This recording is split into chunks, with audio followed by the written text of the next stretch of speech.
Hey there, Waypoint. This is Pastor Mark with another Waypoint South short. Just a short message to sum up what we heard on Sunday morning at Waypoint South. This week, it's another installment of the Sermon on the Mount about marriage.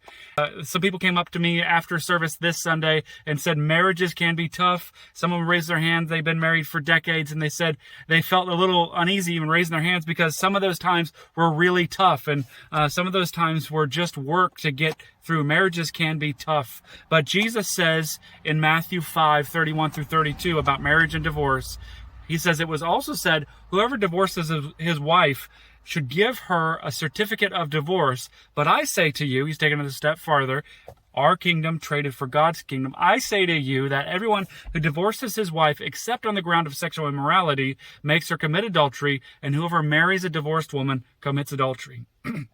Now, those are strong words. And even the disciples later in Matthew, when Jesus talks about divorce and remarriage and all that stuff, the disciples say, well, we might as well not even marry anybody. Everyone should just stay single. It's tough. And if you want to get into the weeds and the thick of the whole thing of marriage and divorce and all that, then we could sit down and have that conversation. But in general, Jesus here is trying to trade our kingdom with God's kingdom. And specifically in his culture, we need to remember that women were not highly esteemed.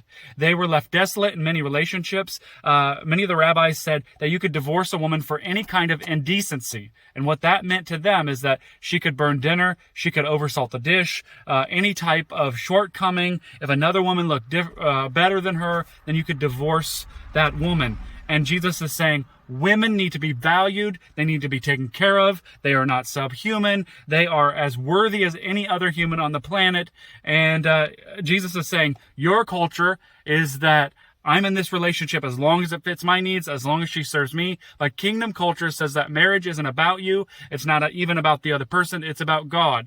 And I believe in Scripture we find that marriage is from God because he created it in Adam and Eve. And it's for God because it's designed that we might give glory to him through our relationship and how that reflects Christ's relationship with the church. It is a mystery. That's what Paul says in Ephesians, that the mystery of marriage and Christ's relationship with the church is just astounding. But marriage is from God, it's for God. And so if you're in trouble in your marriage, reach out. If you're living in doubt and shame and guilt, turn to Jesus. And as with everything in the Sermon on the Mount, trust God and his kingdom, and trust that the way that he has set things up when he's indwelt us with his Spirit, that those things, that kingdom ethic that he's given us, that is the way that life works out the best. Reach out if you need any help. Hope you have a good week.